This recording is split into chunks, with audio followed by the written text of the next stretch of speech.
Long live the king long live the queen ចឹងបងប្អូនដែលឃើញពេលដែលមើលរឿងចិននៃក៏ដោយពេលដែលឈ្នះឲ្យមួយគេនិយាយចឹងទទួលជ័យជំនះឲ្យគេស្រែកចឹង long live the king long live the king សូមព្រះអង្គមានព្រះជន្មយឺនយូរអូខេចឹង long live the king សូមឲ្យព្រះអង្គមានព្រះជន្មយឺនយូរ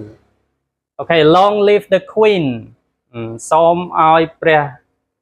នាងមានព្រះជន្មយឺនយូរអូខេចឹងគេប្រើហ្នឹងដើម្បីស្រែកជ័យខុសបងប្អូនស្គាល់ស្រែកជ័យខុសមានន័យថាពេលដែលជ័យជំនះទទួលបានជ័យជំនះហើយសម្រែកនឹងឡើងជាសក្តីប៉ងប្រាថ្នាឲ្យរឿងហ្នឹងថិតថេរឲ្យបុគ្គលណាមួយនៅយូរអង្វែងអញ្ចឹងទៅចឹងគេប្រើ long live បូក somebody មកហើយ something បងប្អូនណា long live somebody something ហើយប្រើសញ្ញានេះដើម្បីបង្កើនទម្ងន់ណាអូខេស្រែកជ័យខុសគេប្រើហ្នឹងក្នុងកលៈទេសៈស្រែកជ័យខុសតែបន់ឲ្យរឿងហ្នឹងវានៅអញ្ចឹង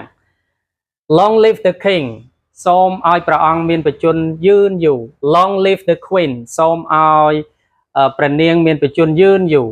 long live freedom សូមឲ្យសេរីភាពស្ថិតនៅយូរអង្វែងណាសេរីភាពយើងបកកំបករស់នៅណាមានន័យថាស្ថិតនៅយូរអង្វែង long live democracy អូខេសូមឲ្យប្រជាធិបតេយ្យស្ថិតនៅយូរអង្វែងអូខេ long live the tradition សូមឲ្យប្រពៃណីនេះស្ថិតនៅយូរអង្វែងហេ something tradition ហ្នឹងមានន័យថាប្រពៃណីមិនអានប្រពៃណីទេបងប្អូនណាប្រពៃណីបានត្រូវ long live Cambodia សូមឲ្យប្រទេសកម្ពុជាស្ថិតនៅយូរអង្វែងអញ្ចឹងអានេះ long live ចប់ហើយឥឡូវខ្ញុំចង់ប្រាប់ពី long មេមួយតាមពិតអានេះគាត់គេថែម long នេះទេបងប្អូនធ្លាប់រៀនមេប្រើជូនពរហ្នឹងគឺអាចយល់អានឹងបានហើយ long មេហ្នឹងគឺគេប្រើសម្រាប់ជាការជូនពរណាជាការបន់ស្រន់ដែរណា long may he live សូមឲ្យគាត់រស់នៅបានយូរ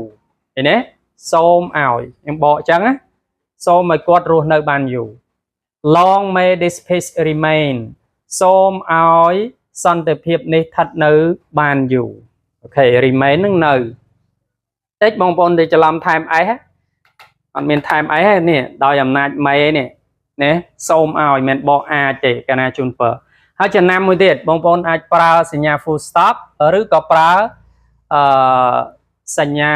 ឧទានកាលណាដាក់ឧទានវាលាន់ខ្លាំងណាបងប្អូនអូខេអញ្ចឹងយើងអាចប្រើមួយណាក៏បានគាត់ថាន័យរៀងខុសគ្នាបន្តិច long may our friendship last long may our friendship last សូមឲ្យមិត្តភាពរបស់យើងស្ថិតនៅយូរអង្វែងឃើញទេអញ្ចឹងអានឹងជាការបន់ស្រន់បួងសួងជូនពរយើងប្រើបានអញ្ចឹងបងប្អូនគេគាត់ទៅថែម long មកទេណាមានន័យថាយូរអង្វែង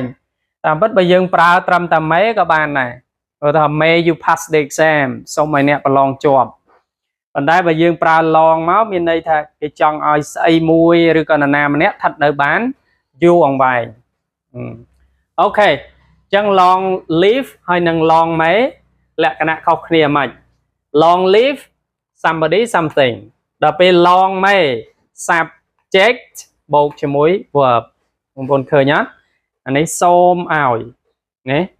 សូមឲ្យគាត់រស់នៅបានយូរដល់ពេលអានេះសូមឲ្យព្រះអង្គមានព្រះជន្មយឺនយូរអូខេលក្ខណៈខុសគ្នាប៉ុណ្ណឹង